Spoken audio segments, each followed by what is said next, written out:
அனைவருக்கும் சாய்ரா. இப்போது நாம் நமது சாய் நிலையத்தின் 25வது ஆண்டு விழாவை இனிதே கொண்டாடி கொண்டிருக்கிறோம். அந்த வகையில் அடுத்து கண்ணிழந்தான் பெற்றிழந்தான் எனும் தலைப்பில் ஒரு சுவாரஸ்யமான நாடகம் ஒன்றினை காண உள்ளோம். சுந்தர் ஒரு திறமையான சிற்பி. அவன் வடிவமைக்கும் சிற்பங்கள் அனைத்தும் மெய்யாகவே உயிர் பெற்றது போல் தோற்றமளிக்கும். ஆனால் அவன் கண் பார்வையற்றவன். அவனுடைய குடும்பமே பரம்பரையாக சிற்பக்கலையில் கை தேர்ந்தவர்கள். சுந்தர் ஸ்ரீராமரின் சிலை ஒன்றை அவ்வூர் கோயிலுக்கு செய்தான். அச்சிற்பம் எல்லோர் மனதையும் கவர்ந்தது. அது அவ்வளவு தத்ரூபமாக இருந்தது. இச்செய்தி அருகில் உள்ள பல கிராமங்களுக்கும் பரவியது.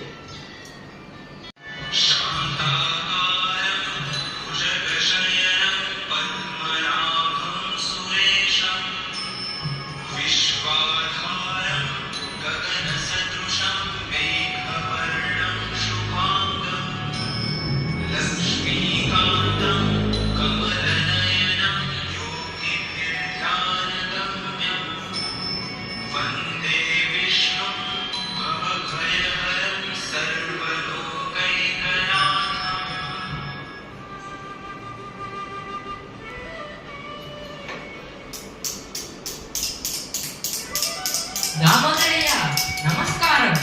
ஒரு செய்தி கொண்டு வந்திருக்கேன். நமஸ்காரம் பண்டிதர் ஐயா, சொல்லுங்க, என்ன செய்தி? நம்ம சுந்தர் செய்த சிலை கோயில் தலைவருக்கும் அவர் கமிட்டிக்கும் ரொம்ப பிடிச்சு போச்சு. ஓ, அப்படியா? கேட்டியா சுந்தர்? ஆமாப்பா, ரொம்ப சந்தோஷமா இருக்கு. இன்னொரு சந்தோஷமான விஷயம் இருக்கே. கோயில் கமிட்டியே சுந்தரோட கண் ஆபரேஷனுக்கு தேவையான பணத்தை ஏற்பாடு செய்ய போறாங்க. அவங்க உங்களை வந்து பார்ப்பாங்கன்னு சொன்னாங்க. ஓ, அப்படியா? அந்த கடவுளுக்கு தான் நன்றி சொல்லணும். எல்லாம் பகவான் கிருஷ்ணனோட ஆசீர்வாதம் தான். பக்திக்கு அந்த கிருஷ்ணன் அளித்த மிக சிறந்த பரிசு இது. வணக்கம் தாமோதரையா. அதோ அவங்களே வந்துட்டாங்களே. வணக்கம் தலைவரே. பண்டிதர் எல்லா விஷயமும் என்கிட்ட சொன்னாரு. நாங்க எல்லாம் முடிவு செஞ்சிட்டோம். சீக்கிரம் ஆக வேண்டிய வேலையை பாருங்க. பணத்தை பத்தி கவலையே வேண்டாம். ஆமா, இன்னும் லேட்டா ஆக்காதீங்க. சீக்கிரமே சுந்தரோட கண் ஆபரேஷனுக்கு தேவையானதை செய்வோம். சுந்தர், நீங்க செய்த ராமர் சிலை ரொம்பவே அழகாக இருந்தது. வச்ச கண்ணு எடுக்க முடியல, அவ்வளோ அழகு. ரொம்ப சந்தோஷம் ஐயா. எல்லாம் என் பகவான் ஸ்ரீ கிருஷ்ணர் கொடுத்த ஆசீர்வாதம் தான் காரணம். என்ன ஒரு தன்னடக்கம் தம்பிக்கு. இந்த காலத்தில் இப்படி யார் இருக்காங்க? சந்தோஷமா இருங்க தம்பி. மற்ற விஷயங்களை பத்தி அப்பா கிட்ட நான் பேசுறேன். அப்போ நாங்க கிளம்புறோம். ரொம்ப நன்றி ஐயா. இந்த உதவியை நான் என்னைக்குமே மறக்க மாட்டேன். சரி, நேரமாகுது, போயிட்டு வரோம்.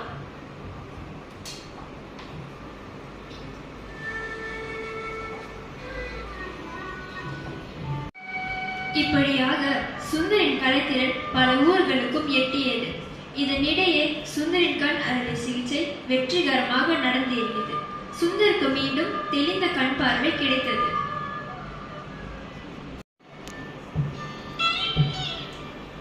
Hi Mr. Sundar, how are you? நல்லா இருக்கேன் டாக்டர். That's good. உங்க கண் கட்டுகளை திறக்க போறோம். எனக்கு என் அப்பாவை தான் முதல்ல பார்க்கணும் டாக்டர். அவர் தான் என் கண் பார்வை போனதுல இருந்து என்ன பார்த்துக்கிட்டாரு. That's good. Nurse, please call Sundar's father. Okay, doctor.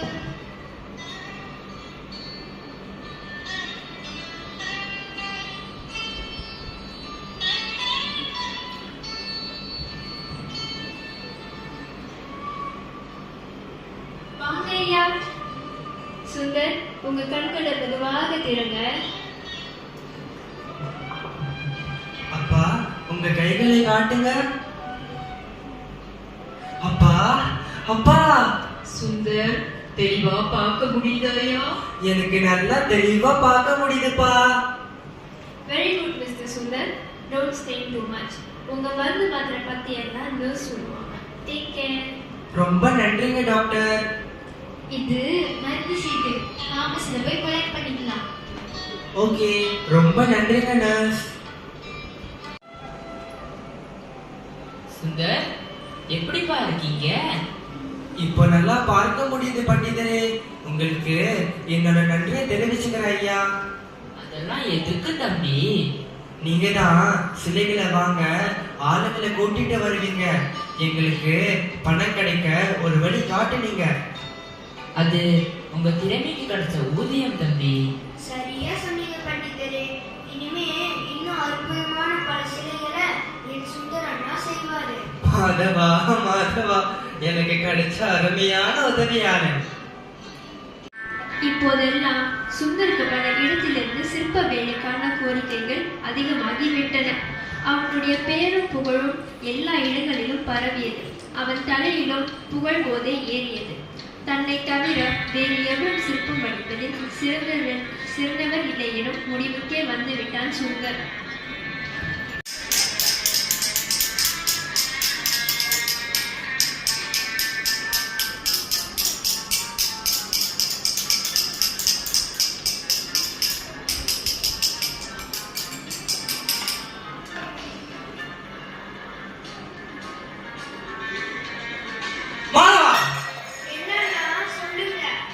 என்னத்தான் சொல்றது, எத்தனை முறை சொல்றது?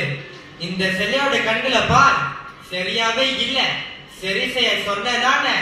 நீங்க தான் எனக்கு சிலை வடிக்க கத்து கொடுத்தீங்க. இந்த சிலையோட கண்கள் அழகாகவே எனக்கு காட்சி அளிக்கிறது. இதுக்கு ஏன் இதை மாத்த சொல்றீங்க? எனக்கு ஒண்ணுமே புரியல அண்ணா. என்ன எடுத்து பேசுறியா? நான் சொன்னதை மட்டும் செய், அது போதும். ஏன் சத்தம் இங்க? ஏன் சுந்தர் கத்திக்கிட்டு இருக்க? எல்லாம் அந்த மாதவன் தான். தன் தப்ப திருத்த சொன்னா ஏடிக்கு போட்டியால பேசுறான். நமஸ்காரம். நாங்க வேலூர்ல இருந்து வரோம். சுந்தர் என்பவரோட சிலைகளை பார்த்து வாங்க வந்திருக்கோம். வாங்க வாங்க வாங்க, நான் தான் சுந்தர். இது எல்லாம் நான் செஞ்ச சிலைகள் தான். வாங்க வந்து பாருங்க. ஆஹா, இத பாருங்க. இந்த கிருஷ்ண சிலை ரொம்ப அம்சமா இருக்கு. அட ஆமா, அந்த கண்கள் ரொம்ப அழகா இருக்கு. கடவுளே நேர்ல பார்த்த மாதிரி இருக்கு. என்ன சொல்றீங்க? அது உதவியாளன் செஞ்சது. இத பாருங்க, நான் செஞ்ச சிலைகளை. தாமோதரையா, வேம்பநாட்டு அரசர் வந்துட்டு இருக்கார்.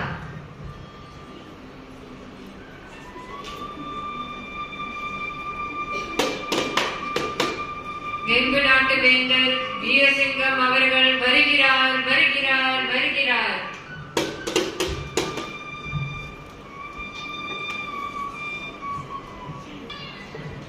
வணக்கம் அரசே. இங்கு சிற்பக்கலையில் சிறந்த சுந்தர் யார்? நான் தான் அரசே. என் மாளிகையில் ஆலயம் ஒன்றை கட்ட பல நாள் நான் எண்ணம் கொண்டேன். ஆலய சிற்பம் ஒரு சிறந்த சிற்பியால் செதுக்கப்பட வேண்டும். அந்த சிற்பியை நான் வணங்கும் பண்டரிநாதனே தேர்ந்தெடுக்க வேண்டும் என்று காத்திருந்தேன். நேற்றிரவு என் கனவில் பகவான் தோன்றி சிந்தூரில் வசிக்கும் சுந்தர் எனும் சிற்பியை தம்மை வடிக்க வேண்டும் எனவும் நீங்கள் ஒரு சிறந்த சிற்பி என்றும் கூறி மறைந்தார். ஆஹா, அப்படியா?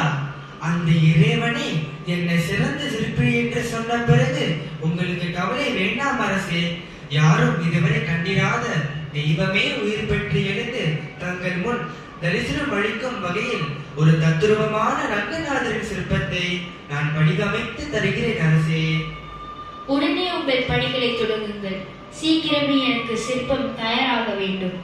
இருப்பினும் அது சிறந்த சிற்பமாகவும் இருத்தல் அவசியம். சென்று வருகிறேன்.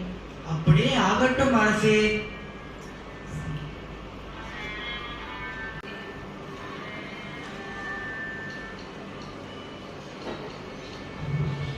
பார்த்தீர்களா அனைவரும்? இறைவனே என்னை சிறந்த சிற்பியாக தேர்ந்தெடுத்திருக்கிறார். இவ்வுலகில் சிற்பக்கலையில் கை தேர்ந்த ஒருவன் இருக்கிறான் என்றால் அது நான் ஒருவன் மட்டுமே. இதை அனைவரும் நினைவில் வைத்துக் கொள்ளுங்கள். கடவுள் மனிதனை உருவாக்கினார். இப்போது நான் இந்த மனிதன் கடவுளையே உருவாக்க தேர்ந்தெடுக்கப்பட்டுள்ளேன்.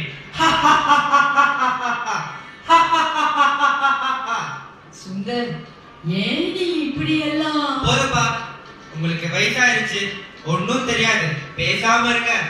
சுந்தர் தம்பி, அப்பாவே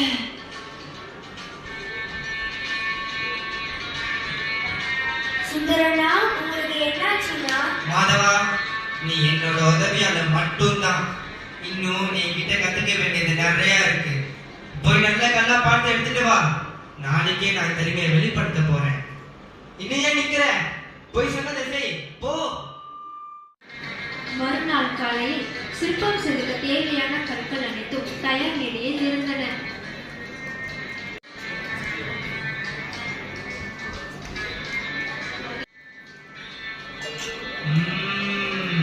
அனைத்தும் தயார்.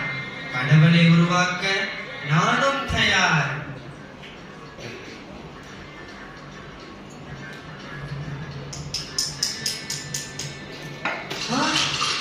என்னது இது? கண்ணில் ஏதாவது அப்படி ஒன்றும் இல்லையே. சரி, அடுத்த கண்ணை பார்ப்போம். ஐயோ, என்ன நடக்குது? ஏன் இப்படி? சரி, அடுத்த கல்லை பயன்படுத்துவோம். ஐயோ, என்ன சோதனை இது? என் கைகளுக்கு என்ன ஆயிற்று? பல விதமான சிற்பங்களை வடித்த என் கைகளுக்கு என்ன ஆயிற்று? ஏன் ஏன்? அப்பா அப்பா, எனக்கு என்னப்பா?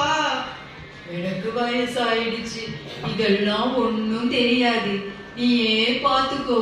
அப்பா அப்பா, பண்டிதரே, நீங்களாவது. மாதவா மாதவா, இங்க பாரு மாதவா, இந்த கல்லை பாரு மாதவா. நீங்க கடவுளால் தேர்ந்தெடுக்கப்பட்ட சிற்பி. நானும் உங்க உதவியாளர் தான். இன்னும் கத்துக்க எவ்வளவோ இருக்கு சுந்தரண்ணா. ஐயோ, ஏன் எல்லோரும் என் மேல் கோபத்தை காட்டுறாங்க? என்னால ஏன் சரியா சிற்பம் படிக்க முடியல? என் கைகளுக்கு என்ன ஆச்சு? ஐயோ, எனக்கு தலையை பிடிக்கிற மாதிரி இருக்கு. இல்ல இல்ல, கொஞ்ச நேரம் இந்த இடத்தை விட்டு எங்கேயாவது போயிடுவோம். எங்க போறது? எங்கேயாவது போவோம். கால் போன போக்கில் நடக்க வேண்டியதான். இதற்கு ஏதாவது ஒரு வண்டி கண்டிப்பா கிடைக்கும்.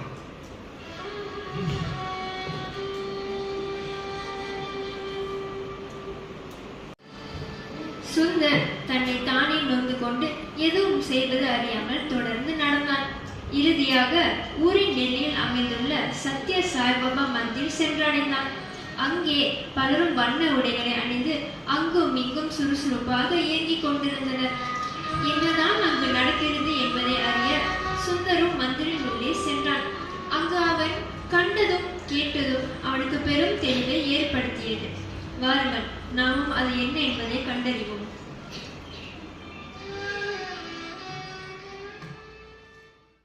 ஐயோ, காலெல்லாம் வலிக்குதே. நடந்து நடந்து சாயமந்திரிக்கே வந்துட்டோமே. என்ன இது, ஒரே கூட்டமா இருக்கே. சரி, உள்ள போய் தான் பார்ப்போமே. ஓ, என்னமோ டிராமா மாதிரி இருக்கு. சரி, கூட்டத்தோட கூட்டமா நானும் போய் உட்காந்துறேன்.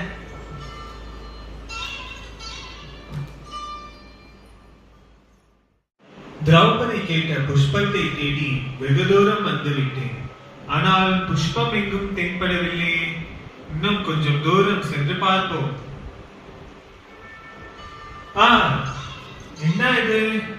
குரங்கின் வால் போல இருக்கிறதே. ஆமா, குரங்குதான் அமர்ந்து இருக்கிறது.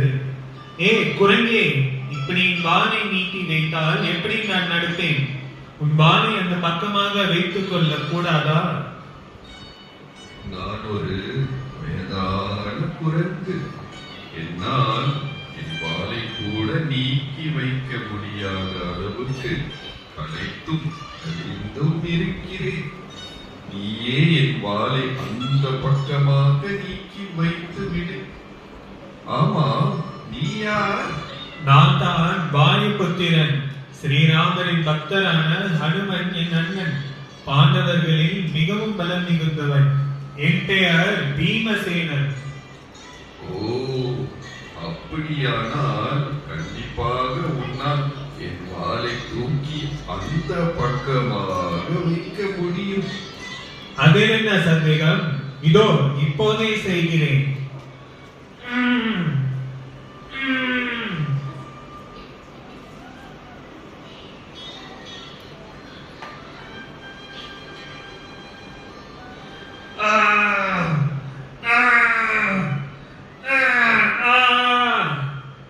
என்னது?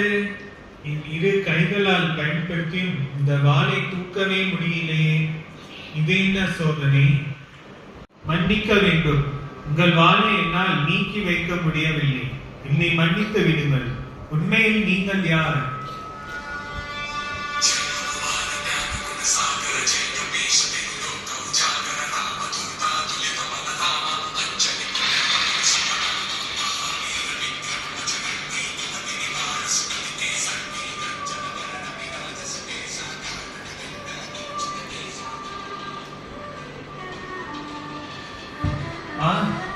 என் தமையன் ஹனுமன்.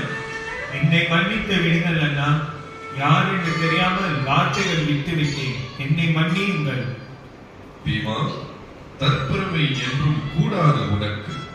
எவ்வளவு பெரிய பலசாலியாக இருந்தாலும் சிறியவர்களையும் எளியவர்களையும் மதிக்க வேண்டும் பீமா. உனக்கு கிடைத்த பலம் உனக்கான வரம். அதை மற்றவர்களுக்கு பயன்படும் வகையில் அமைத்துக் கொள்ள வேண்டும் பீமா. ஆணவம் என்றும் கூடாது. ஆணவம் நம் திறமையை, வலிமையை, வளமையை அழித்துவிடும். இதை என்றும் மறவாதே பீமா. ஆணவம் இருக்கும் இடத்தில் ஆண்டவனின் அருள் இருக்காது.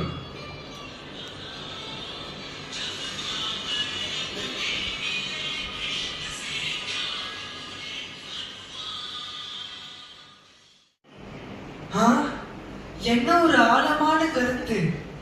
ஆணவம் இருக்கும் இடத்தில் ஆண்டவனின் அருள் இருக்காது. இது எனக்காகவே சொன்னது போல் இருக்கே. முன்னெல்லாம் சிலை செய்யும் போது அந்த ஸ்ரீ கிருஷ்ணரே எனக்கு கண்களாகவும் கைகளாகவும் இருந்து ஒவ்வொரு சிலையையும் எனக்கு செய்து கொடுக்க வேண்டிக் கொள்வேன். அப்போ எல்லாம் சிலைகள் அழகாகவே வடிக்கப்பட்டு எல்லாரோட மனசையும் கவர்ந்தது. ஆனா எப்போது ஆண்டவனே நான் படைக்க போறேன்னு ஆனம் என் தலையில் ஏறி நின்னுச்சோ, அப்பவே என் கலை திறன் எல்லாம் என்னை விட்டு போயிடுச்சு. ஐயோ ஐயோ, தப்பு செய்துட்டேனே, நான் பெரிய தப்பு செய்துட்டேனே. பகவானே, ஆனம் என் கண்களை மறைச்சிடுச்சு. கண்ணிருந்தும் குருடனாக விட்டேன். பகவானே, உங்களை மறந்து தலைக்கால் தெரியாம ஆட்டம் ஆடிட்டேன். என்னை மன்னிச்சிடுங்க பகவானே. கிருஷ்ணா, என்னை மன்னிச்சிடுங்க கிருஷ்ணா. கிருஷ்ணா.